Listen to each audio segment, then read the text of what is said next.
बहुत पुरानी बात है। एक जंगल में एक गुरुकुल था जिसमें बहुत सारे बच्चे पढ़ने आते थे। एक बात की बात है, गुरुजी सभी विद्यार्थियों को पढ़ा रहे थे, मगर एक विद्यार्थी ऐसा था जिसे बार बार समझाने पर भी समझ में नहीं आ रहा था। गुरुजी को बहुत तेज से गुस्सा आया और उन्होंने उस विद्यार्थी से कहा, जरा अपनी हथेली तो दिखाओ बेटा। विद्यार्थी ने हथेली गुरुजी के आगे कर दी। हथेली देखकर गुरुजी बोले, बेटा तुम घर चले जाओ, आश्रम में रहकर अपना समय व्यर्थ मत करो, तुम्हारे भाग्य में विद्या नहीं है। शिष्य ने पूछा, क्यों गुरुजी? गुरुजी ने कहा, तुम्हारे हाथ में विद्या की रेखा नहीं है।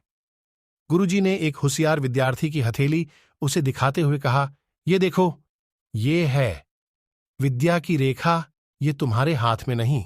तुम समय नष्ट ना करो और घर चले जाओ और वहां अपना कोई और काम देखो। यह सुनने के बाद उस विद्यार्थी ने अपने जेब से एक चाकू निकाला जिसका प्रयोग वह रोज सुबह अपनी दातुन काटने के लिए करता था। उस चाकू से उसने अपनी हाथ में एक गहरी लकीर बना दी। हाथ में खून बहने लगा। तब वह गुरुजी से बोला, मैंने अपने हाथ में विद्या की रेखा बना ली है गुरुजी। यह देखकर गुरुजी द्रवित हो गए और उन्होंने उस विद्यार्थी को गले से लगा लिया। गुरुजी बोले, बेटा तुम्हें विद्या सीखने से कोई ताकत नहीं रोक सकती है। दृढ़ निश्चय और परिश्रम हाथ की रेखाओं को ही बदल देती है।